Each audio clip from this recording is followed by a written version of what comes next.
ನೀವು ಗನ್ನಲ್ಲಿ ಎಷ್ಟು ಜನ ಹೆದರ್ಸಿದಿರೋ ಅದಕ್ಕಿಂತ ಜಾಸ್ತಿ ಜನರ ನಾನು ಬರೀ ಕಣ್ಣಲ್ಲಿ ಹೆದರ್ಸಿದ್ದೀನಿ. They call me OG, original gangster. ಹೌದು ಗುರು, the real OG is back.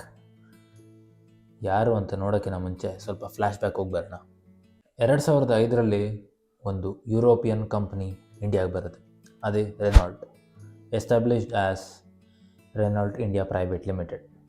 So ಅವರು ಮಹೇಂದ್ರ ಜೊತೆ ಒಂದು ಜಾಯಿಂಟ್ ವೆಂಚರಲ್ಲಿ ಒಂದು ಕಾರ್ ತರ್ತಾರೆ, ಅದೇ ಲೋಗನ್. ಆಲ್ರೆಡಿ ಆ ಸೆಗ್ಮೆಂಟಲ್ಲಿ ಕಾರ್ಸ್ ಇರೋ ಕಾರಣ ಅದೇನು ಹಿಟ್ ಆಗಲಿಲ್ಲ, ಹಾಗೂ ಅವರ ವೆಂಚರ್ ಕೂಡ ಮುರಿಯುತ್ತೆ. ಸೊ ಇಂಡಿವಿಜುವಲ್ ಆಗಿ ಅವರು ಪಲ್ಸ್ ಮತ್ತು ಫ್ಲುವೆನ್ಸ್ ಅಂತ 2 ಕಾರ್ ತರ್ತಾರೆ, ವಿಚ್ ಇಸ್ ಹ್ಯಾಚ್ ಬ್ಯಾಕ್ ಸೆಗ್ಮೆಂಟಲ್ಲಿ ಮತ್ತು ಸೆಡಾನ್ ಸೆಗ್ಮೆಂಟಲ್ಲಿ. ಬಟ್ ಅದು ಏನು ಅಂತ ಹಿಟ್ ಏನಾಗಲ್ಲ. ಬಟ್ ಯುರೋಪಿಯನ್ ಮಾರ್ಕೆಟಲ್ಲಿ ಇದು ತುಂಬ ಹಿಟ್ ಆಗಿರುತ್ತೆ, ಹಾಗೂ ತುಂಬಾ ಸೇಲ್ಸ್ ನೋಡಿರುತ್ತೆ. ಬಟ್ ಇಂಡಿಯಾದಲ್ಲಿ ತುಂಬಾ ಸ್ಟ್ರಗಲ್ ಮಾಡ್ತಾ ಇರುತ್ತೆ.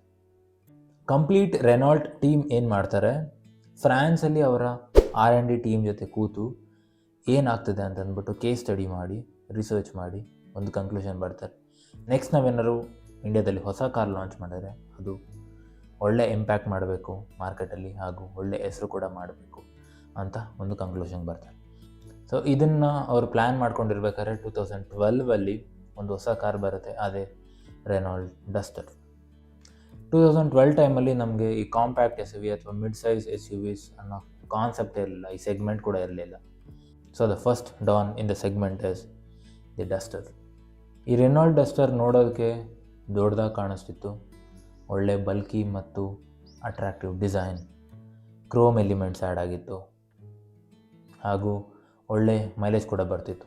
ಇದು ಲಾಂಚ್ ಆದಾಗ ಇಂಟ್ರಡಕ್ಟರಿ ಪ್ರೈಸ್ ಬಂದು 7.2 lakhs. ಈ ಕಾರ್ ಎಷ್ಟು ಸೇಲ್ ಆಯಿತು ಅಂತ ಅಂದರೆ, SUV ಸೆಗ್ಮೆಂಟಲ್ಲಿ 25% ಆಫ್ ದಿ ಸೇಲ್ಸ್ನ ಅಕ್ವೈರ್ ಮಾಡ್ಕೊತು. ಸೊ ನಾವು ಆ 1 ವರ್ಷ ಸೇಲ್ಸ್ ನೋಡಬೇಕಂತಂದರೆ almost 40,000 units, that is 40,000 cars ಒಂದೇ ವರ್ಷದಲ್ಲಿ ಸೇಲ್ ಆಗಿದೆ. ನಮ್ಮ ಟಿಪಿಕಲ್ ಇಂಡಿಯನ್ ಮೆಂಟಾಲಿಟಿ ಹೇಗಿರುತ್ತೆ ಅಂತಂದರೆ, ಒಂದು ದೊಡ್ಡ ಕಾರ್, ಒಳ್ಳೆ ಮೈಲೇಜ್, ಹೆಂಗೆ ಚೆಚ್ಚಾಡಿದ್ರೂ ರಿಲಯಬಲ್ ಆಗಿರಬೇಕು, ಹಾಗೂ ಮೇಂಟೆನೆನ್ಸ್ ಕೂಡ ಡೀಸೆಂಟ್ ಆಗಿರಬೇಕು. ಸೊ ಇದನ್ನೇ ನಾವು ನೋಡೋದು. ಸೊ ಅದೇ ಮಾರ್ಕೆಟ್ನ ಇವರು ಪೆನೆಟ್ರೇಟ್ ಕೂಡ ಮಾಡಿದ್ರು, ಹಾಗೂ ಅದು ಹಿಟ್ ಆಯಿತು. ಅಫ್ಕೋರ್ಸ್ ಕೆಲವು ವರ್ಷಗಳ ನಂತರ ಇದು ಕಾಂಪಿಟೇಟರ್ಸ್ ಕೂಡ ಹುಟ್ಕೊಂಡ್ರು, ಅದೇ ನಮ್ಮ ಫೋರ್ಡ್ ಎಕೋಸ್ಪೋರ್ಟ್, ವಿಟಾರಾ ಬ್ರೇಜಾ ಹಾಗೂ ಹ್ಯುಂಡೈ ಕ್ರೇಟಾ.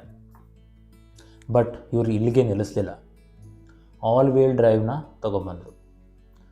ಈ ಆಲ್ ವೀಲ್ ಡ್ರೈವ್ ಇದ್ದಿದ್ದ ಕಾರಣನೇ ಇವ್ರಿಗೆ ಒಳ್ಳೆ ಹೆಸರು ಬಂದಿದ್ದು. ಆದರೆ ಈ ಬೇರೆ ಕಾಂಪಿಟೇಟರ್ಸ್ ಯಾರಿದ್ರು ಅವರು ಏನೂ ಮಾಡೋಕ್ಕಾಗಲಿಲ್ಲ. 2013 1 ವರ್ಷ ಆದಮೇಲೆ Indian car of the year award ಬಂತು, ಹಾಗೂ ಬೇರೆ ಬೇರೆ ಅವಾರ್ಡ್ಸ್ಗಳು ಕೂಡ ಬಂತು. ಆವಾಗಲೇ ಆಗಿದ್ದು ಇದು OG ಆಫ್ ದಿ SUV. ಆದರೆ ಹೋಗ್ತಾ ಹೋಗ್ತಾ ಇವರು ಡೀಸೆಲ್ ಇಂಜಿನ್ ಕೂಡ ರಿಮೂವ್ ಮಾಡಿದ್ರು, ಅದರಿಂದನೇ ಅವ್ರು ಫೇಮಸ್ ಆಗಿದ್ದು, ಅದನ್ನೇ ತೆಗೆದ್ರು. ಎಷ್ಟೇ ವರ್ಷಗಳಾದರೂ ಏನಂತ ಮೇಜರ್ ಅಪ್ಡೇಟ್ಸ್ ಕೂಡ ಏನು ಬರಲಿಲ್ಲ. ಸಡನ್ನಾಗಿ ಪ್ರೈಸ್ ಹೈಕ್ ಮಾಡಿದ್ರು, ಅದರಿಂದ ಅವರ ಸೇಲ್ಸ್ ಕೂಡ ಡ್ರಾಪ್ ಆಯಿತು, ಹಾಗೂ ಡಿಸ್ಕಂಟಿನ್ಯೂ ಕೂಡ ಹಾಗೇ ಹೋಯಿತು.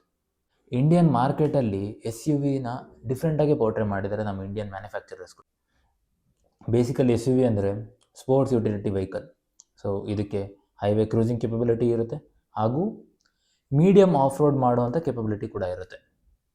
ಬಟ್ ನಮ್ಮ ಇಂಡಿಯನ್ ಮಾರ್ಕೆಟಲ್ಲಿ ಜಸ್ಟ್ ಲೌಡ್ ಆಗಿರೋ ಹಾರನ್ಸ್ ಮತ್ತು ಫ್ಲ್ಯಾಶಿ ಹೆಡ್ಲೈಟ್ಸ್, ಒಂಚೂರು ದೊಡ್ಡದಾಗಿ ಕಾಣಿಸೋ ಬಿಗ್ಗರ್ ಸೈಜ್ ಹ್ಯಾಚ್ ಬ್ಯಾಕ್ಸ್ಗಳನ್ನೇ SUV ಅಂತ ಮಾಡಿಬಿಟ್ಟು ಡಿಫ್ರೆಂಟಾಗಿ ಪೋರ್ಟ್ರೇ ಮಾಡಿಬಿಟ್ಟಿದ್ದಾರೆ. ಬಟ್ US ಮಾರ್ಕೆಟಲ್ಲಿ ಅಥವಾ ಇಂಟರ್ನ್ಯಾಷನಲ್ ಮಾರ್ಕೆಟ್ಸಲ್ಲಿ ನೀವು ನೋಡೋದಾದರೆ SUVಸ್ಗಳು ಆಲ್ವೇಸ್ 4 ವೀಲ್ ಡ್ರೈವ್ ಆಗಿರುತ್ತೆ, ಇಲ್ಲ ಆಲ್ ವೀಲ್ ಡ್ರೈವ್ಸ್ ಆಪ್ಷನ್ ಪಕ್ಕ ಇದ್ದೇ ಇರುತ್ತೆ.